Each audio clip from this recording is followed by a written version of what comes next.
Imagine this. You're standing on a platform 10 meters above the ground. You look down, a sea of blue stares back.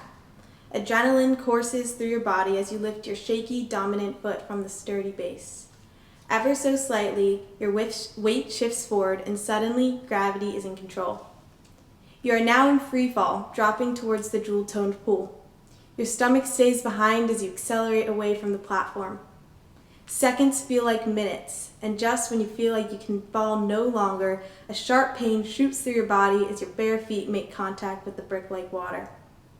You plummet another 5 meters through heavy water, eventually slowing to a stop. You feel exhilarated. Your entire body tingles as a second, stronger rush of adrenaline surges through your veins. You open your eyes, place your feet firmly on the pool's floor, and shoot back up to the surface. Welcome to the world of a diver. Diving might sound like a thrilling adventure, but is also a carefully orchestrated set of movements anchored by the laws of math and physics. From the moment I begin to fall from the platform, gravity is the only force acting on my body. This force dictates my speed as I accelerate towards the water at a constant rate of 9.8 meters per second. In fact, even before I understood physical concepts, I intuited connections between my body and movement. I spent my childhood as a gymnast, and I understood that applying corrections like tighter tuck or tighter pike would enable me to flip faster. Yet the physical complexities behind these skills perplexed me. Nonetheless, whether I was swinging giants on bars or flipping on the beam, the capabilities of the human body amazed me, and I was drawn to the thrill of doing what seemed impossible.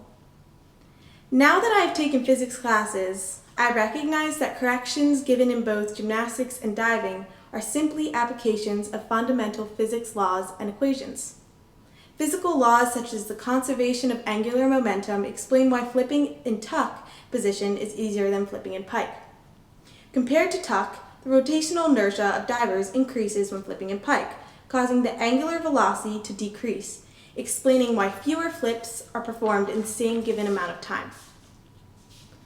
But even with my understanding of physics and math, diving can still be terrifying. Fear of hitting the board, fear of smacking the water, fear of failure, these are powerful feelings that when ignored can overpower my love for the sport. Through my years as a gymnast, I learned the importance of mental sets, closing my eyes and completing skills with ease. This method enables me to approach diving with confidence. Yet when attempting to visualize myself doing new dives, I often envision smacking the water rather than ripping a smooth, graceful entry. In these situations, physics can help me process, rationalize, and perform the movements that constitute a dive.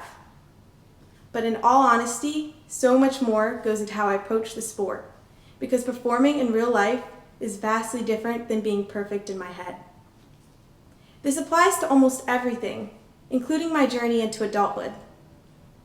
I'd like to prepare for each new adventure and predict every twist and turn in my life, but I know that I can't.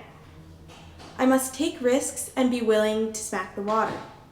The following prayer of trust by St. Francis de Sales has been posted on our fridge as long as I can remember, and I would like to share it with all of you here today. Do not look forward in fear to the changes in life. Rather, look to them with full hope that as they arise, God, whose very own you are, will lead you safely through all things. And when you cannot stand it, God will carry you in his arms. Do not fear what may happen tomorrow. The same understanding Father who cares for you today will take care of you then and every day. He will either shield you from suffering or give you unfailing strength to bear it. Be at peace and put aside all anxious thoughts and imaginations. So as I stand at the tip of the diving board, ready to tackle a new dive, I utilize the reasoning and logic I've learned through physics to make my entry a bit smoother. But ultimately, I must physically take the leap of faith into the dive.